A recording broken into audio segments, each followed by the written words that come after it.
Okay, take two. So today I'm going to be talking about one of my favourite films of all time, and it is, of course, Hedwig and the Angry Inch.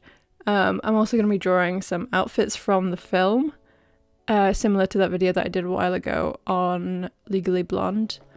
Now, I was originally intending to draw every single outfit from the film, just because I love the film so much. It has a lot of cool outfits. But then I ran out of space, so I had to limit it to Hedwig's performance outfits. If you watch the film, you know what I mean. And I tried to keep it in the present day as well, because I'd like to think that Hedwig's fashion evolved in a positive way. The only one that's from a flashback is the Pink Umbrella one, which is from a flashback where they were singing at a music festival and only one person showed up to see them. I just really liked that outfit. I thought it was really cool, so I had to include it. But anyway, so Hedwig and the Angry Inch. I love it so much. It's one of two purchases that I have on YouTube. It's Hedwig and the Rocky Horror Picture Show, which is kind of a good summary about the vibes of the film, because they're both very similar, and clearly I have taste. Don't know if it's good taste, but it's a taste. So, basically what the film is about is a boy that grows up in East Berlin during the Cold War. He then marries an American sergeant in order to flee to America, obviously, because nobody wanted to live in East Berlin. So in order to marry the sergeant, he has to undergo gender reassignment surgery in order for them to marry legally, and then he can escape. So he has to impersonate a woman to get out, basically. And then after a year of marriage, his American sergeant husband leaves him for a younger man. He's kind of left to fend for himself, and then he tries to follow his dreams of becoming a rock star. So the film jumps about on the timeline quite a lot. It's not in chronological order, but where you jump in is that you see Hedwig has his band called the Angry Inch, and they are shadowing a tour of a much more successful rock star who had an affair with Hedwig and stole a bunch of her songs. And that's where you jump in, and then the rest is kind of told through flashbacks and loads of other that kind of thing, you know? Okay, so the character Hedwig originally started as a persona that John Cameron Mitchell, guy with 3 first names, who I can never remember the order of, but I did it that time because I have it written down. So it was a persona that John Cameron Mitchell adopted when he was on stage performing. I read that somewhere. I don't know if it's true. I don't know what he was performing, but I assume it was some kind of drag, since that is what the character is. And then after he did that a few times, it became an off-Broadway musical, which was then adapted into this film, which I love dearly. And I think one of the reasons that I love it so much is that it is such a good example of adapting a musical into a film in a way that they use the film as like a benefit to it rather than something that they had to kind of work around. They really use it to their advantage in the fullest, and I think it's in terms of filmmaking, I think it's really good. I think it's such a great example of the show and don't tell rule, because the stage show is basically just a monologue with a few other side characters, which are the band, and it's basically Hedwig just telling you his life story as if, like, you would imagine like any drag queen just kind of standing on stage and talking to you for a little bit. It's like that, but extra. The film itself does just a wonderful job of putting a face to all of these names that Hedwig mentions in the show, and really fleshing out the characters and making the scenes that he's telling you about so much more immersive. And it works in their benefit so well, because you still have some narration to give you context, but it's not too much. It's not treating you like an idiot. I don't like films that start off with like a big narration of like, here's what's happened, now let's dive in. I think that's a very lazy form of storytelling, but just the way that Hedwig does it is just really good. It doesn't make you feel like the filmmakers are dumbing it down for you. It feels like you're on the same page, you're following this journey, and it's just an all-round nice experience. Another thing that I find really impressive is that as you watch the film, you can tell which parts Hedwig would address to the live audience if it was still a stage show. And I just think it's really innovative the way that they've worked that into the film when there's no audience to address, but somehow Hedwig still managed to address them. Like, there's one scene where Hedwig's just hanging out with a bunch of groupies and addresses them as he would on stage, and I just think that that's really clever. The way that they've set up the film as well as you're following a tour of a band is that they play a lot of different gigs and they have a lot of different smaller audiences to talk to. So you can work in some of the addressing the audience bits into those, and it still makes sense in a film context, but it doesn't lose like the feeling of the original show, if you know what I mean. And yeah, Show and Don't Tell did a good job. I also really love the sense of humor that the film has. Like, it's such a dry sense of humor that sometimes you don't even realize that a joke's been told.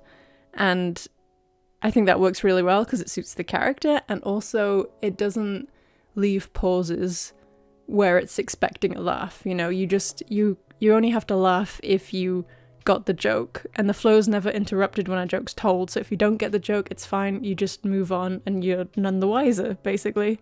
Like, I don't know how many times I've watched this film, but every time I watch it, I feel like I spot a new joke that I hadn't got before, and I'm like, oh, that's clever. And yeah, it's just, the sense of humor is just, mwah, I love it so much. It's very silly once you get it. Like, it takes a while to understand what level he's speaking to you at, but once you get it, it's there, you know? I don't know if I'm making sense. I'm just kind of rambling right now. So another thing I love about this film is the lack of labels, and I mean that in a variety of senses. Like, the character, obviously, it's hard to define their gender since they were a man and they kind of reluctantly became female, but now they dress female all the time, but then it ends with them walking away as a man and you don't really understand what you're meant to address them as. As you can tell through this video, I've used a variety of pronouns, and I don't think it really matters, you know? It doesn't matter. It is what it is, and that's how it is.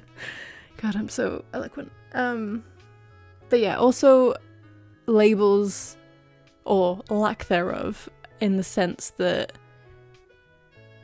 the character feels so offbeat that you can't really put them into like a film archetype of character, and I think I really like films like that are just a bit off pace and not like, oh, it's another film with the hero and like saves a girl, whatever. I know that not all films are like that, but they all, usually you can place them into an archetype, but Hedwig, like, the protagonist is almost a villain in some scenes.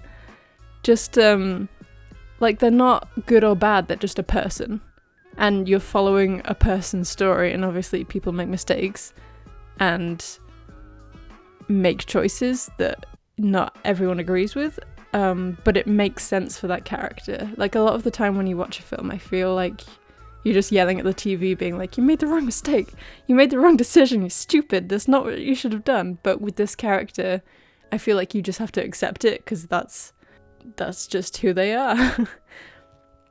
I think, again, that comes from just the main character being so fleshed out, and it was definitely years in the making, you know? It's like, the character developed organically and not just someone sat down with a book and was like, okay, so we've got a protagonist, he's gonna be this, his cons are this, his weaknesses are this, his strengths are this. It's just it feels like a very real person, and I think that's what makes it kind of special, you know? And yeah, cool thing, it's also got some banging songs. Obviously that's to everyone's taste, but I really enjoy the songs, mainly because I really like narrative-based songs, and all of the songs in this have a story through them, and there's one that's basically just a myth, like a Greek myth told from start to finish through song, and I think it's wonderful. I love it so much. It's very easy to sing along with the songs, which I enjoy. Obviously most musicals are like that, but still. There's also another thing about that audience participation thing in the live show. There's a sing-along, and they still included that in the film, and it takes part in like a flashback scene, and all of the main characters look straight into the camera, and then there's a little karaoke words at the bottom with the bouncing ball. I think it's great. I think that was a beautiful style choice. I laugh every time, and I sing along every time. It's very enjoyable. But the songs as well very clearly reference musical artists that they mention throughout the film, like artists that Hedwig particularly was drawn to or is inspired by. He talks about how he used to practice singing in the oven and listen to American radio and all the different artists that he loves. And a lot of the films obviously take, like, each song is kind of a different genre and takes inspiration from a very specific style or artist. And you know, you either like that or you don't. I quite like it because it's like you can see the origins almost, but I get that not everyone would enjoy that because they'd just rather listen to the original thing, you know. But I think it's quite impressive, the range of music genres that they got into this film. I enjoy it a lot.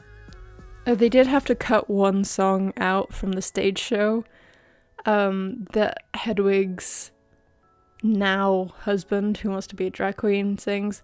Another thing about the gender bending things, in the film a woman plays a man who is a drag queen, and a man plays, I don't know, there's a lot of gender fuckery going on, but I love it and I'm here for it. But yeah, they cut out the present day husband's song, and like in the stage show it's this really kind of emotional moment for the husband. I forget what his name is, but yeah, it's this really intense moment where this like really gruff looking dude has the voice of an angel because he's played by a woman, and then Hedwig kind of laughs it off and jokes and is like, not that impressive. It makes sense if you've seen the show. There's also a lot of subplot going on about their marriage, which kind of plays a crucial role, but it's not the focal point. I just think it's cool. But yeah, they had to cut out the husband song, but they do reference it in the film, just in a different context and sung by a different person. I forget what the song's called, but it has a line about being a gigolo. And that song is the song that Tommy's trying to sing when him and Hedwig are in the trailer, and he's trying to get that line right, and there's that woman singing Whitney Houston. It's a whole thing. If you know what I'm talking about, you know. If not, then you're never gonna get it because I can't explain it very well. But they basically did that thing like in Hairspray, the film versus the musical. I forget, Link, who is played by Zac Efron, he had to sing this whole song, and then in the film they cut it so that you can only see the last line, because it's like, okay, this performance is ending, time to go into the scene. It's yeah, like they still included it, but not to its fullest. It was just like a little tip of the hat to you, which I thought was nice. And again, it was one of those things that I only noticed in one of my recent rewatches of it. I didn't see that the first few times. But yeah, it was cool. I like finding more little nuggets every time I watch it. Okay, so I'll probably ramble on for long enough. If you haven't already, please go watch the film. You might love it, you might hate it, but you won't find out until you watch it. I'm pretty happy with how all these outfits turned out. It took me a lot longer than I expected, but here we go. And yeah, it was a good way to practice my character drawing as well. So that's all for now. I'd really like to do more of these videos, so if you want to recommend some like weird or cult films, I really like watching weird films, so please recommend as many as you want. And if I like it, I might make a video about it. And yeah, that's all for now, so I'll see yous in the next one, hopefully, maybe, if you're not too bored. Okay, bye!